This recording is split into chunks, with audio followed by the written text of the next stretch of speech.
foi justamente sobre isomorfismos que nós falamos terça-feira, não é?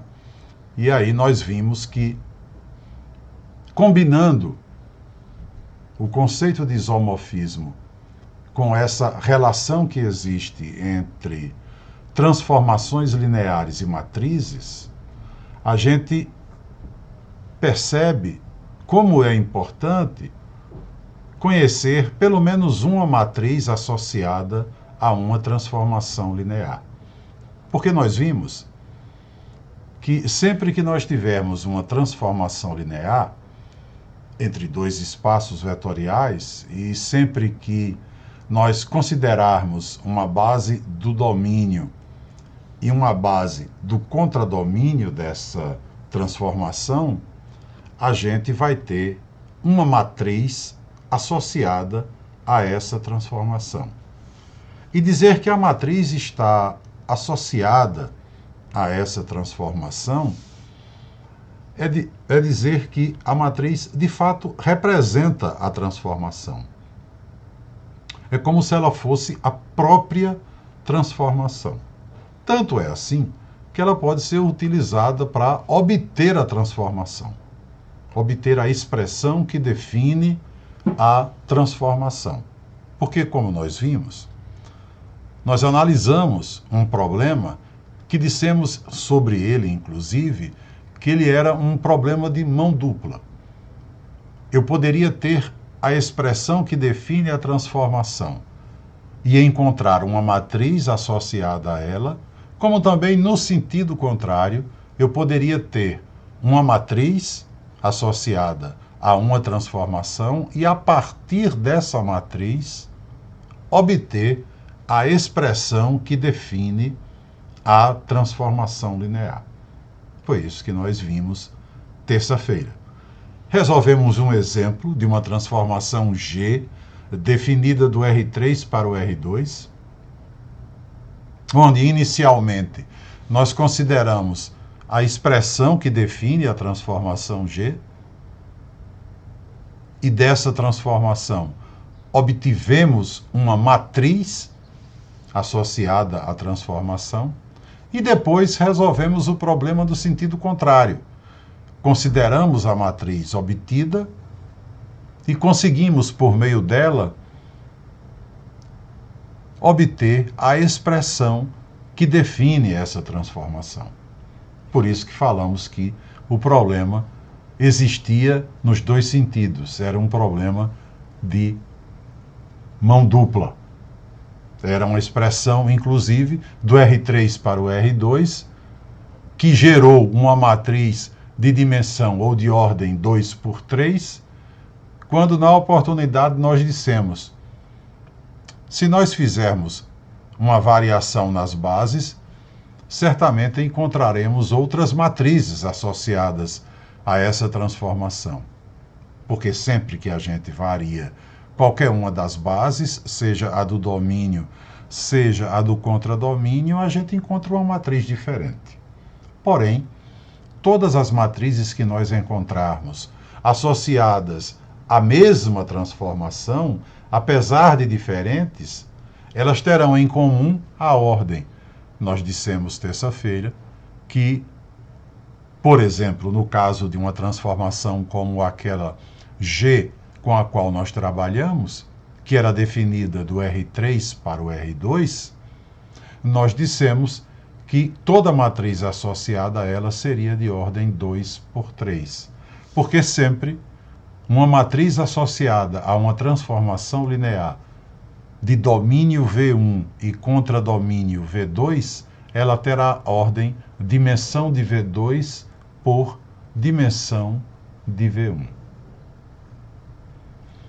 Depois, nós consideramos uma transformação linear F do R2 para o R2 e, com a expressão que define F, repetimos o trabalho de obter uma matriz para representar ou uma matriz associada a essa transformação. nós tínhamos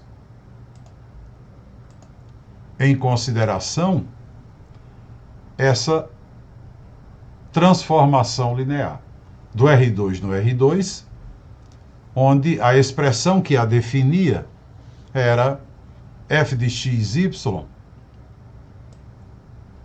igual a x menos y e 2x.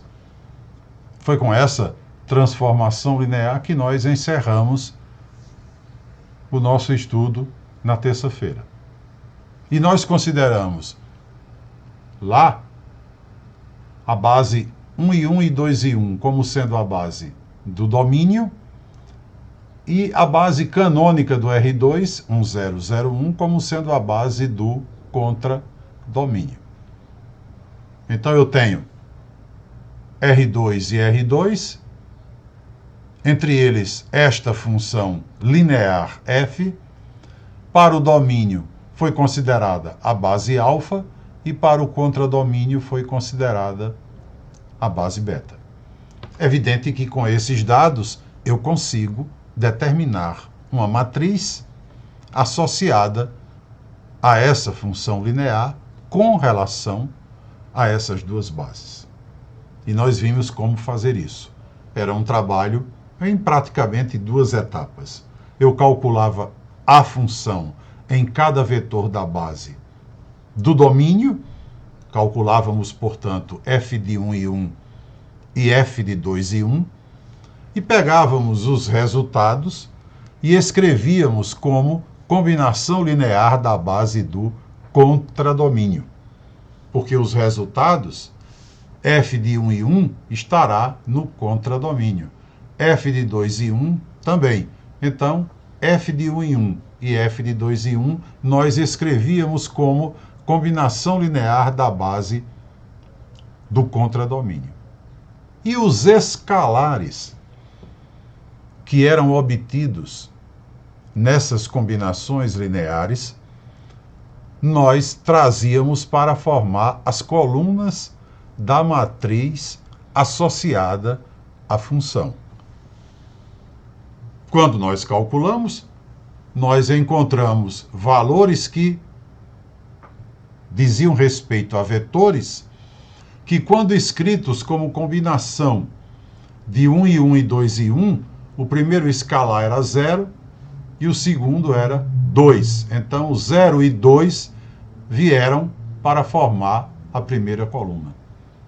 E quando calculamos f de 2 e 1 e escrevemos como combinação linear da base canônica, né, da base beta, a base do contradomínio, encontramos 1 e 4. Consequentemente, 1 e 4, os dois escalares vieram para formar a segunda coluna.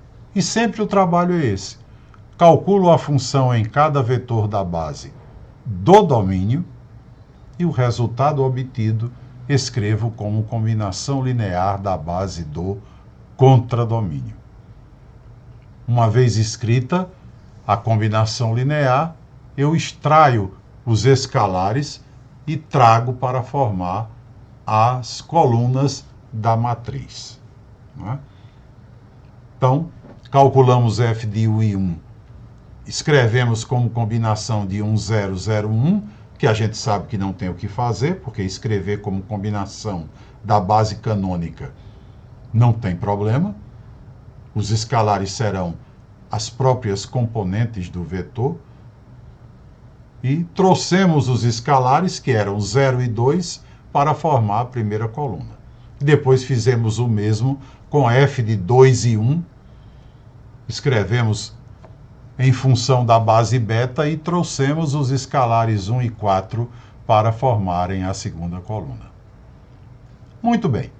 Aí, nós dissemos que, de fato, a relação entre a transformação linear e a sua matriz é uma relação que guarda tanto as características, tanto da matriz quanto da transformação, que se alguém me perguntasse se a transformação linear definida por x menos y e 2x era um isomorfismo, eu poderia responder a essa pergunta sem seguir o caminho tradicional de determinar o núcleo e a imagem.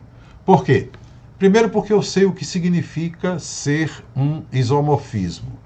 Ser um isomorfismo significa ser uma transformação linear, injetora e sobrejetora. Ela ser linear, a gente já supõe que tal propriedade esteja satisfeita, porque a função já foi definida como sendo linear. Mas, para realmente a gente chegar à conclusão que essa função é um isomorfismo, a gente teria que verificar se ela era de fato injetora e sobrejetora. Ou seja, bijetora, no sentido tradicional das funções. Ser injetora, como nós vimos, é algo que depende diretamente do núcleo. Como nós vimos, a gente só vai concluir que uma função linear é injetora se por acaso eu determinar o núcleo dela e descobrir que no núcleo eu só tenho o vetor nulo. Então eu deveria ir buscar o núcleo dela e verificar que no núcleo só há o vetor nulo. Com isso eu concluiria que ela era injetora. Depois, para ela ser um isomorfismo, ainda faltaria ser sobrejetora. E aí, eu iria verificar que ela era sobrejetora, tentando enxergar se a imagem dela, de fato, coincidia com todo o seu contradomínio. Porque uma função só será sobrejetora se a imagem coincide com o contradomínio. Então, eu iria buscar a imagem e verificar se a imagem, de fato, correspondia a todo o R2. O R2 que está aqui como contradomínio. Acontece que todo esse trabalho seria dispensável, já que eu conheço uma matriz associada a essa transformação linear. Eu sei que, por exemplo, em relação à base alfa 1 e 1 e 2 e 1 e a base beta, que é a canônica, a matriz 0, 1, 2, 4, sendo lida pelas suas linhas, 0, 1, 2, 4, é uma matriz associada a essa função. Se eu conheço uma matriz associada a essa função, eu posso decidir se essa função é um isomorfismo unicamente usando essa matriz, sem necessidade de ir determinar o núcleo e a imagem. Por quê? Na verdade, eu sigo o seguinte raciocínio. Ser um isomorfismo é ser linear e também bijetora. Ou, em outras palavras, ser um isomorfismo é ser linear e admitir inversa. Porque ser bijetora eu sei que é sinônimo de admitir inversa. Ser bijetora é a mesma coisa de ser invertível. Ou seja, poder se calcular uma função inversa. Logo, como a função e a matriz estão associadas, como a matriz representa a própria função, como eu sei que usando essa matriz eu obtenho a própria expressão que representa a função, como a gente fez para a função g, no primeiro exemplo de terça-feira, então eu concluo que a função vai ter inversa se a matriz tiver inversa. A matriz e a função se confundem. Essa associação, essa representatividade é total. A propriedade que a matriz satisfaz, a função também satisfaz e vice-versa. Portanto, se eu estou querendo saber se a função é um isomorfismo, eu, na verdade, estou querendo saber se a função, além de linear, admite uma inversa. Eu, então, posso procurar saber se a matriz dela admite uma inversa. Porque se a matriz dela admitir, ela, justamente por ser representada pela matriz, obrigatoriamente também admitirá. E aí, eu não preciso ir buscar o núcleo e a imagem dela. Pela matriz, eu respondo a essa questão. Digo, a função é um isomorfismo. Ou digo, a função não é um isomorfismo. E aí, como nós falamos, já que eu tenho essa matriz e com essa matriz eu posso decidir sobre a invertibilidade da própria matriz e, consequentemente, da função, nós calculamos o determinante da matriz. Porque nós sabemos que a matriz terá inversa e, consequentemente, a função também, se o determinante da matriz for diferente de zero. Como o determinante dessa matriz que nós obtivemos é menos 2, diferente de zero, então essa matriz tem inversa. Logo, a função linear que ela representa também tem inversa. Logo, a função linear que ela representa é bijetora. É linear, é injetora e é sobrejetora. Logo, é um isomorfismo. Consequentemente, bastou o cálculo de um determinante para eu ser dispensado de determinar o núcleo e a imagem. Eu tenho certeza agora de que essa função f de xy igual a x menos y 2x, ela tem núcleo só o vetor nulo e a imagem coincide com todo o R2, porque ela é bijetora. E ela é bijetora porque ela admite inversa. E ela admite inversa porque eu tenho em mãos uma matriz que a representa e essa matriz admite inversa, já que o determinante é não nulo. A pergunta que se fez, justamente ao final do estudo de terça-feira, foi se ela admite inversa, se a função admite inversa, qual é a função inversa? Qual é a expressão que define a função que é a inversa desta f? E é esse problema que a gente vai, hoje, ver como é que a gente pode resolver. Onde, na verdade, nós trouxemos dois caminhos de solução. Um caminho mais formal, utilizando a própria matriz que nós temos em mãos, porém mais trabalhoso. E também um caminho que não utiliza a matriz só para saber que de fato a inversa existe, né, através do determinante. Mas não utiliza a matriz para chegar na expressão que define a função inversa. A expressão que define a função inversa, a gente obtém a partir do próprio significado de ser inversa. A gente vai ver logo depois que a gente verificar a obtenção da inversa por meio da matriz. Façamos então primeiro a caminhada pelo caminho mais trabalhoso, que é, vamos usar a matriz de f de alfa para beta para obter a matriz da inversa e depois que obtiver a matriz da inversa, obter a expressão que define a inversa.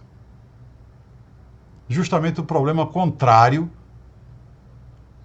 que nós resolvemos terça-feira. Se eu tenho a matriz, eu posso obter a função.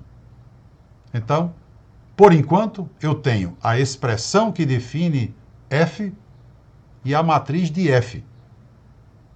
Eu vou começar obtendo a matriz de f a menos 1, ou seja, vou começar obtendo a matriz da inversa, para depois, com a matriz da inversa, obter a expressão que define a inversa. Tenho a matriz, posso obter a expressão que define a função. Muito bem. Primeiro de tudo, como é que eu obtenho a matriz que define a inversa? Eu tenho a matriz que define a direta. Vamos chamar f de função direta. F a menos 1, função inversa. Ora, primeiro de tudo, a minha situação é, eu tenho a função f de R2 para R2, e com relação a f, a minha matriz é tomada de alfa para beta. A razão é muito simples, é porque a gente disse que alfa era a base do domínio de f, e beta era a base do contradomínio de f. Bom, quando eu falo na inversa, a inversa é uma função, pelo próprio nome, que vai trazer de volta todos os valores que f associou na forma direta. Não é? Por exemplo, se eu calculo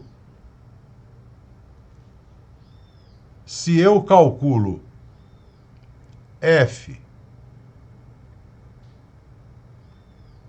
como aliás nós calculamos, né? Se eu calculo f de 1 em 1, nós calculamos f de 1 em 1 exatamente para escrever a matriz de f de alfa para beta, porque f de 1 em 1 era f do primeiro vetor da base alfa. Eu calculo f de 1 em 1 e obtenho 0 e 2.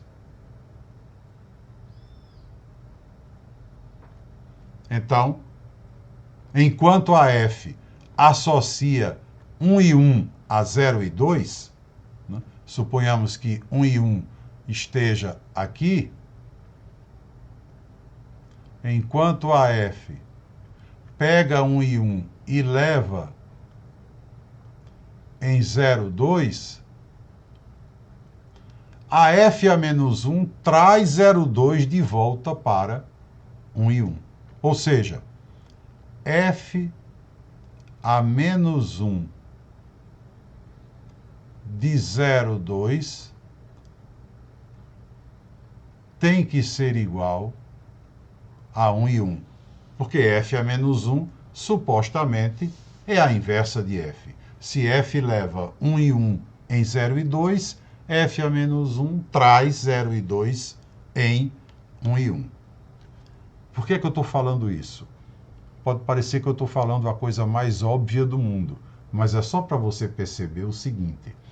Como nós estamos trabalhando com matriz de uma transformação, e como matriz de uma transformação é calculada com base numa base do domínio e numa base do contradomínio, quando você me diz que f tem uma matriz de alfa para beta, a inversa, a matriz dela será de beta para alfa.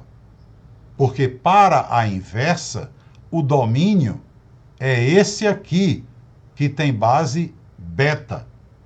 E o contradomínio é esse aqui, que tem base alfa. Para f, o domínio tem base alfa, o contradomínio tem base beta. Para a inversa, o domínio tem base beta e o contradomínio tem base alfa. Por isso que eu estou fazendo questão de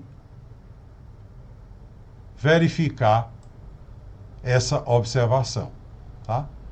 Porque agora a gente tem condições de entender o seguinte: primeiro resultado que vai me levar à matriz da inversa. O resultado diz o seguinte: suponha que você tem uma transformação linear T de um espaço V1 em um espaço V2. Para a gente não ficar chamando alfa e beta o tempo todo e depois vocês se ligarem tanto em alfa e beta que se trocar a letra vai, digamos, achar mais difícil, achar mais complicado, acostume-se a compreender aqui com qualquer letra, né?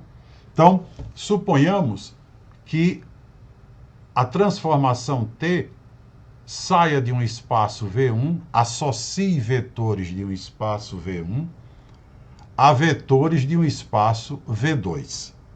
E que em V1 a gente tenha uma base, chamemos de gama, e em V2 uma base θ. Logo, com relação a T, a matriz de T será de gama para θ. Acho que todo mundo compreende isso. Se essa transformação T for um isomorfismo, né, então a matriz dela tem inversa. Ela tem inversa e a matriz dela tem inversa. Ou seja, a matriz de T de gama para θ tem inversa.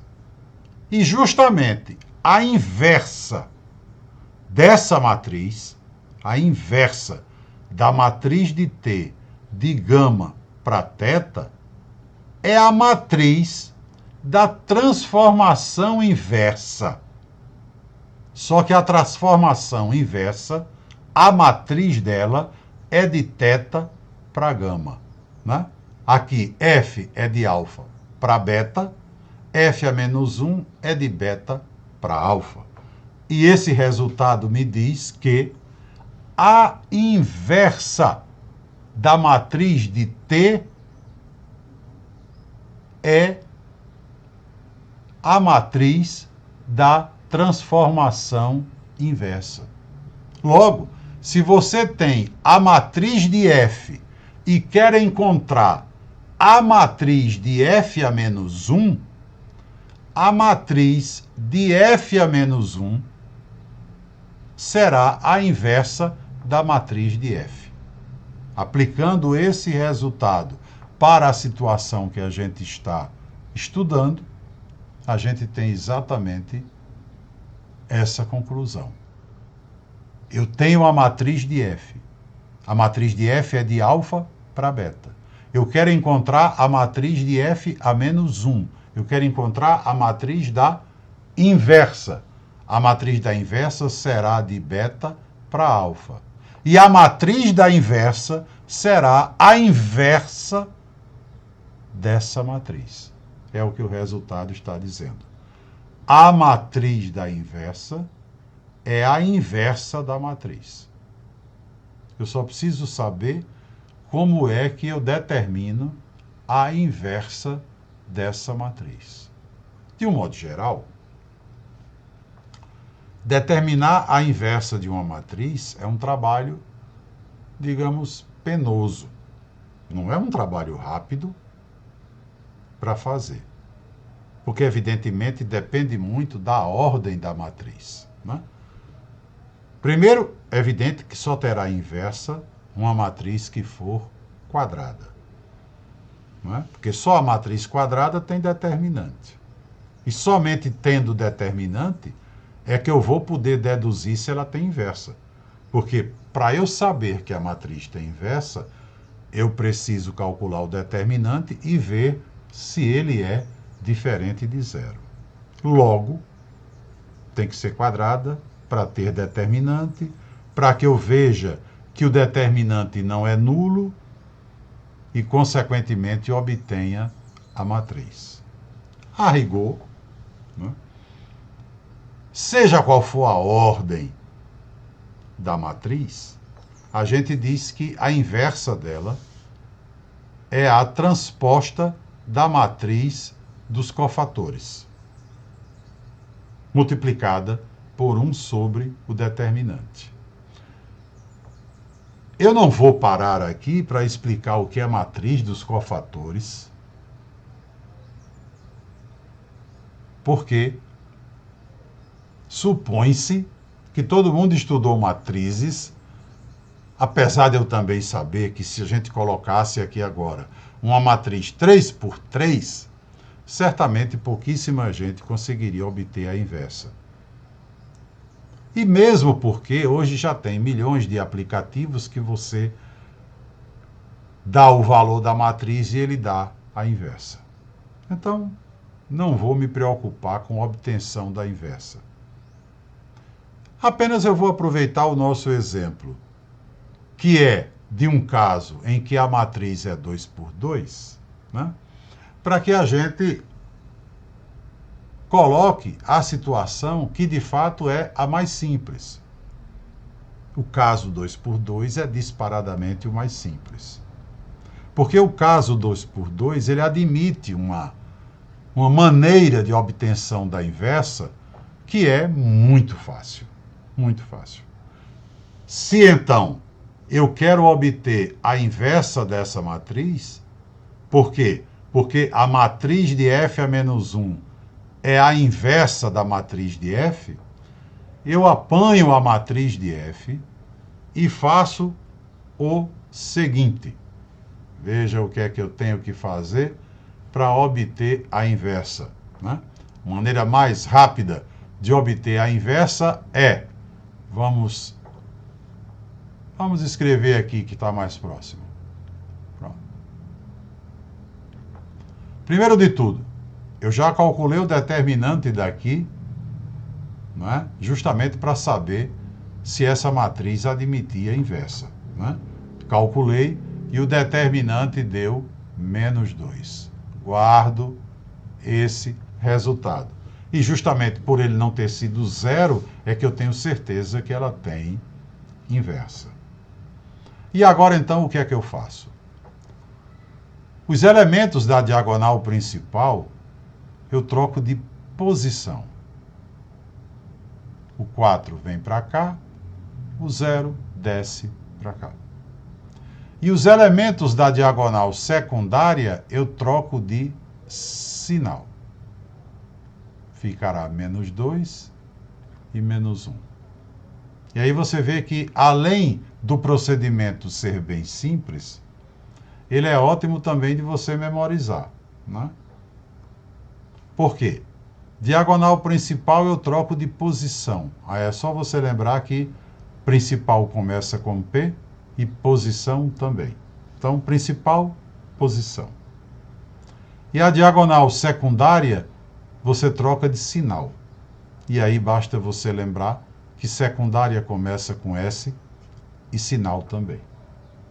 Então, é fácil de fazer e fácil de decorar. Depois que você trocou a posição dos elementos da diagonal principal e trocou o sinal dos elementos da diagonal secundária, aí você divide todo mundo pelo determinante. Que, inclusive, essa é uma das razões pelas quais o determinante não pode ser zero, né? Como é que você iria dividir por zero? Então, você divide tudo por menos 2. Então, chegou na inversa. A inversa será 4 dividido por menos 2, menos 2. Menos 1 dividido por menos 2, 1 meio. Menos 2 dividido por menos 2, 1. E 0 dividido por menos 2, 0. Essa matrizinha que está aqui embaixo, com toda certeza, é a inversa da matriz de f. Então, ela é a matriz da inversa de f. Se 0, 1, 2, 4 é a matriz de f de alfa para beta, menos 2, 1 meio, 1 e 0, é a matriz de f a menos 1 de beta para alfa. Né? F aqui, f a menos 1 retornando. Eu agora conheço a matriz de f, já conhecia a expressão que definia f. Passei a conhecer a matriz de f, e da matriz de f passei a conhecer a matriz de f a menos 1. Está aqui. Acabo de encontrar a matriz de f a menos 1. Está aqui, devidamente calculada. Tenho a matriz de f a menos 1.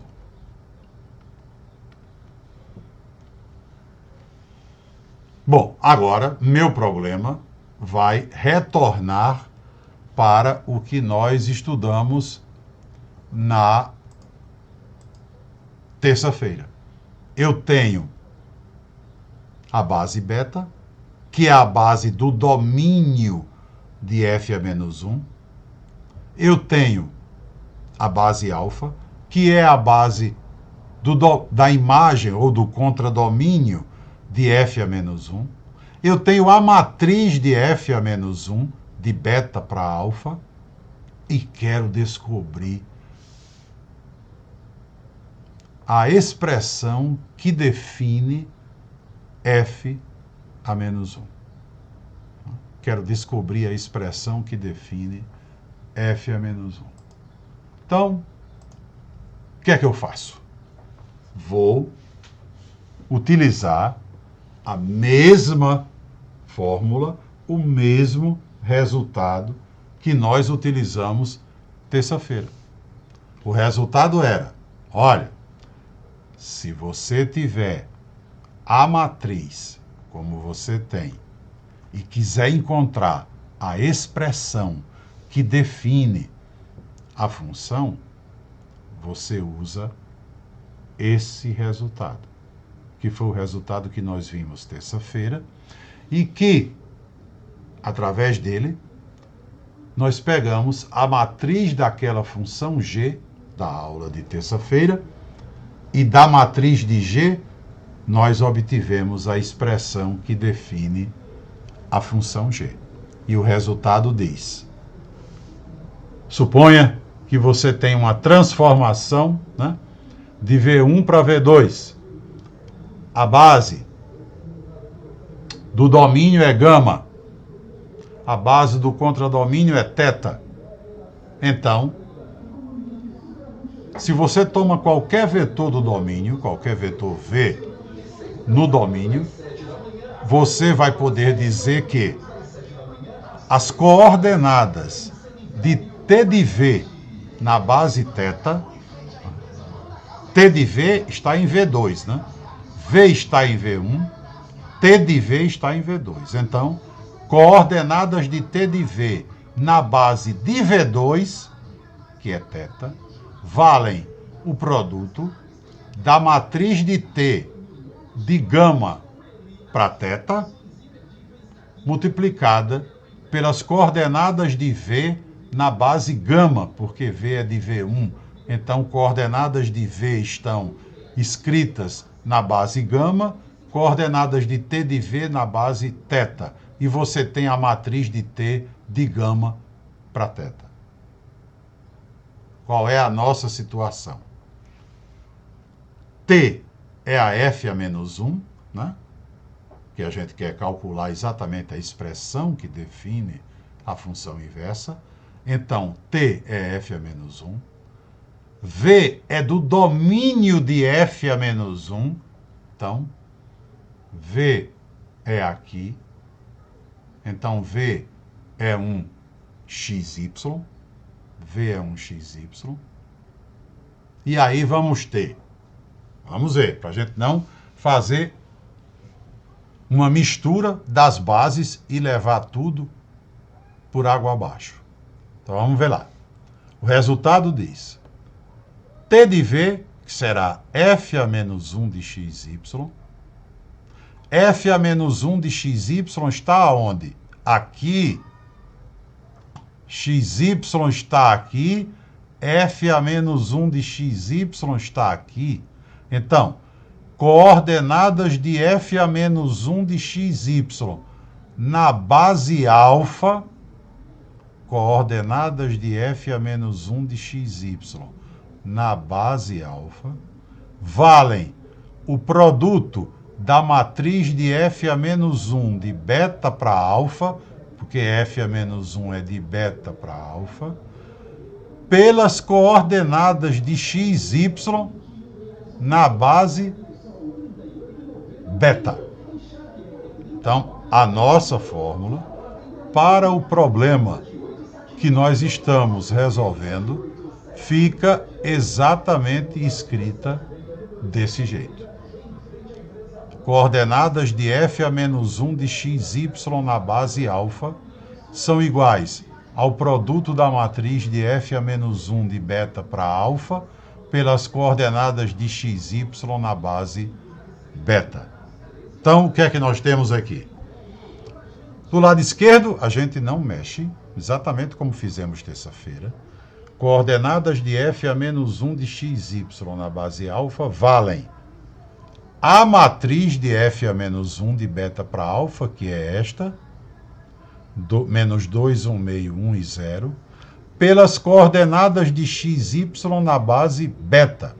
Acontece que a base beta é a base canônica, então as coordenadas de qualquer vetor numa base canônica são exatamente suas componentes, como nós vimos já diversas vezes. Eu não preciso resolver nenhum sistema para encontrar as coordenadas de um vetor na base canônica. Eu não preciso, de forma alguma, armar uma equação vetorial do tipo V igual a A por 1, 0 mais B por 0, 1. A e B são as componentes de V. Como V é xy, as coordenadas de xy na base beta são xy. Apenas eu vou escrevê-las em forma de coluna, porque, como nós vimos, coordenadas sempre são escritas em forma de coluna. Logo, faço esse produto e vou concluir que as coordenadas de f a menos 1 de xy na base alfa valem a linha pela coluna, menos 2x mais y sobre 2, a linha pela coluna, x.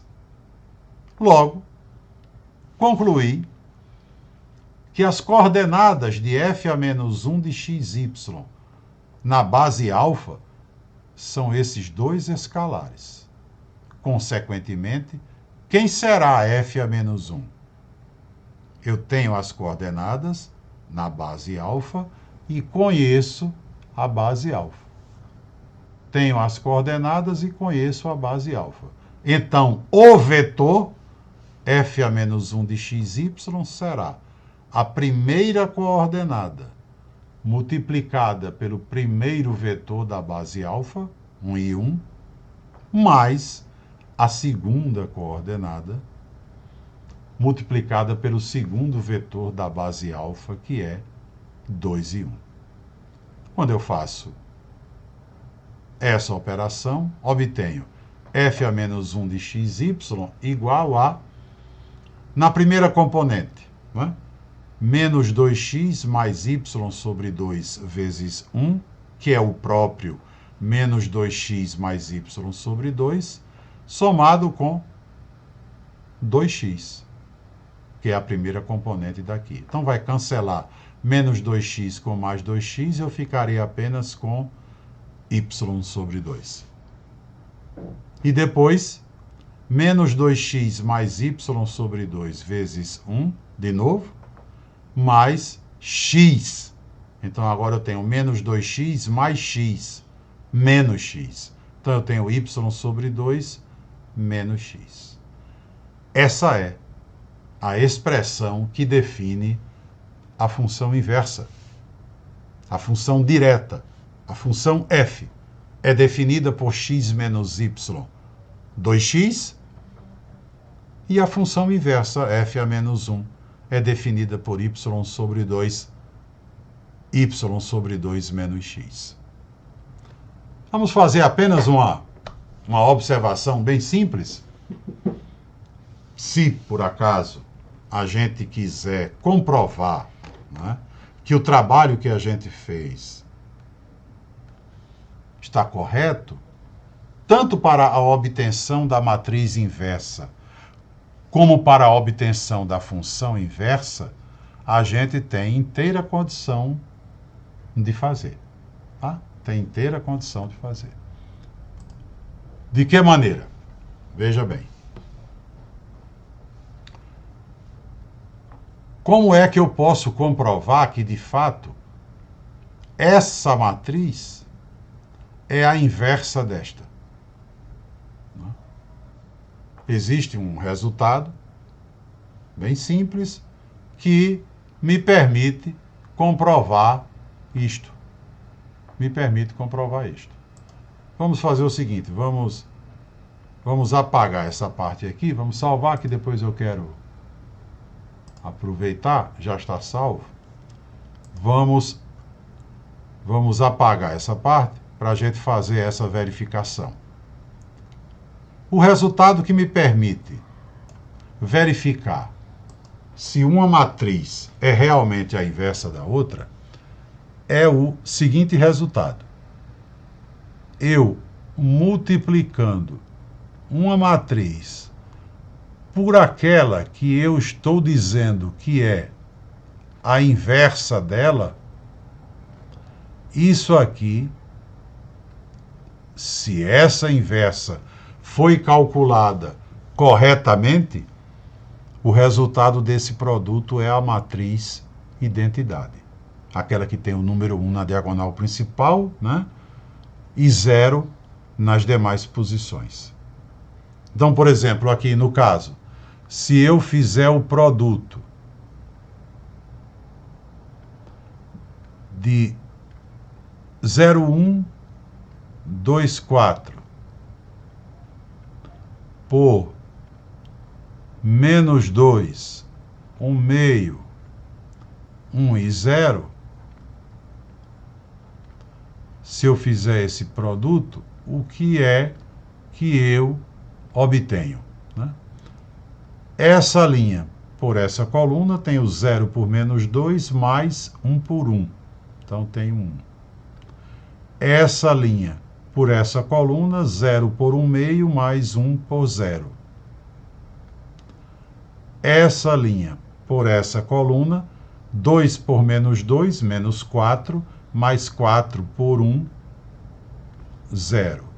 E essa linha por essa coluna, 2 por 1 meio, 1, mais 4 por 0. Então, tenho aí a matriz identidade. Consequentemente, concluo que a inversa que nós obtivemos está correta. É realmente a inversa daquela matriz de alfa para beta. A matriz que nós obtivemos para f a menos 1 de beta para alfa é realmente a inversa da matriz de f de alfa para beta. No caso das funções, mais uma vez, fica bem clara essa íntima relação entre as funções e as matrizes. Porque a maneira de você verificar que a função que você obteve é realmente a inversa da função que você tinha é você fazer a composição. Em vez do produto, você faz f composta com f a menos 1 deve ser a função identidade. Ou seja, f composta com f a menos 1 de qualquer vetor é o próprio vetor. Função identidade é aquela que associa a cada vetor ele mesmo. Logo, aqui no caso, o que seria f composta com f a menos 1? Seria você calcular f de f a menos 1 de xy. F de f a menos 1 de xy. Vejamos o que é que seria isso aí. Isso seria f de... Quem é f a menos 1 de xy? O que foi, né, que nós encontramos como f a menos 1 de xy? Foi y sobre 2 na primeira componente e na segunda componente y sobre 2 menos x. Isso foi f a menos 1 de xy. E quem é f disso? O que é que a f faz? A f pega um par e associa a um par. De tal maneira que o resultado é primeira componente menos a segunda. Então, primeira componente menos a segunda vai dar x. Porque eu terei y sobre 2 menos y sobre 2 menos x, mais x. Vai dar x. E depois, 2 vezes a primeira. 2 vezes y sobre 2 é y. Então, a composição de f com f a menos 1 realmente me leva para a identidade. A função que associa a cada vetor xy o próprio xy. Né? Você vê daqui que, então, f de f a menos 1 de xy é xy. Então, f de f a menos 1 é a identidade. Está associando xy a xy. Esse, portanto, é o procedimento que a gente pode adotar para obter a cara, né, vamos dizer assim, da função inversa, utilizando a matriz da função direta. Nós tomamos a matriz da função direta, dela obtivemos a matriz da função inversa, e da matriz da função inversa, nós obtivemos a regra que define a função inversa. Mas é evidente que esse não é o melhor procedimento, realmente não é. É apenas uma maneira de mostrar a vocês que as matrizes, né, elas acabam sendo, de fato, responsáveis por muitos cálculos que a gente não fazia quando estudava puramente funções. Funções que não eram lineares. Porque eu tenho certeza que, de alguma maneira, vocês já estudaram função injetora sobre ejetora e certamente, de alguma forma, já passaram por alguma situação, nem que seja no ensino médio, onde foi necessário encontrar a inversa de uma função. É evidente que naquela época não foi usado nada de matrizes, né? Porque as funções que vocês trabalhavam não eram lineares e nem vocês sabiam dessa relação tão importante entre funções lineares e matrizes. Mas esse é o procedimento que a gente tem para determinar uma função inversa de uma função linear. Tá? Usando matrizes. Porque se não quisermos usar matrizes,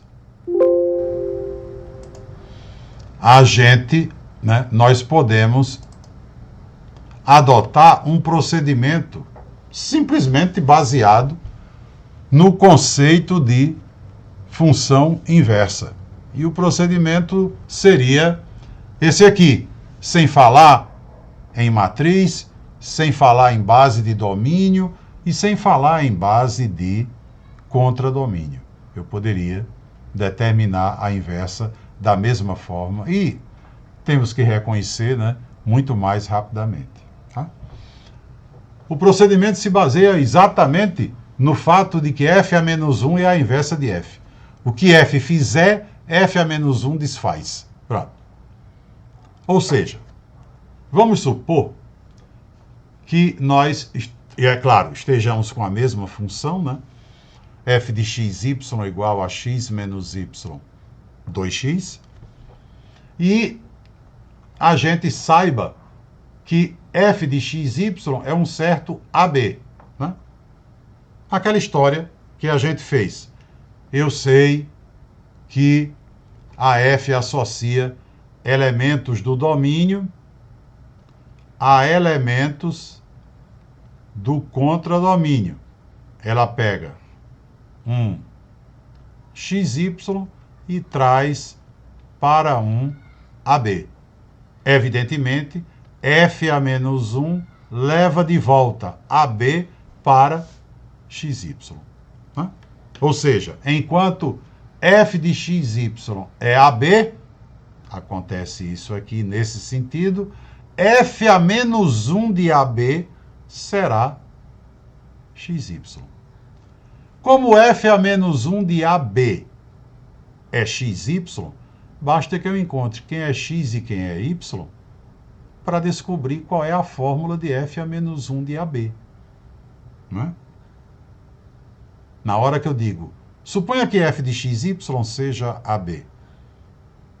É claro que se f de xy for AB, f a menos 1 de AB será xy. Então eu vou tentar determinar x e y em função de AB, para obter essa fórmula completa aqui, sabendo esse lado de cá, que é o lado que eu não conheço, a expressão que define a inversa. E como é que eu encontro isso? Muito simples. Se você me disse que f de xy era AB, eu sei que f de xy é, na verdade, x menos y 2x. Né? É assim que foi definida a função f. Então eu tenho x menos y 2x igual a AB. Consequentemente, eu tenho que x menos y é A e 2x é B. Ou seja, x é B sobre 2. Já tenho x em função de B. Virar para cá. Né? E y é, na verdade, x menos A. Como x é B sobre 2, então y é B sobre 2 menos A. Logo, tenho a fórmula da inversa. A fórmula da inversa, em termos, né, de A e B, seria f a menos 1 pega um par AB e associa a x, que é B sobre 2, vírgula, y, que é B sobre 2 menos A. Se eu quiser escrever essa fórmula não em termos de AB, mas em termos de xy, claro que essa fórmula fica f a menos 1 de xy igual a y sobre 2, y sobre 2 menos x. A mesma fórmula que foi obtida por meio da matriz.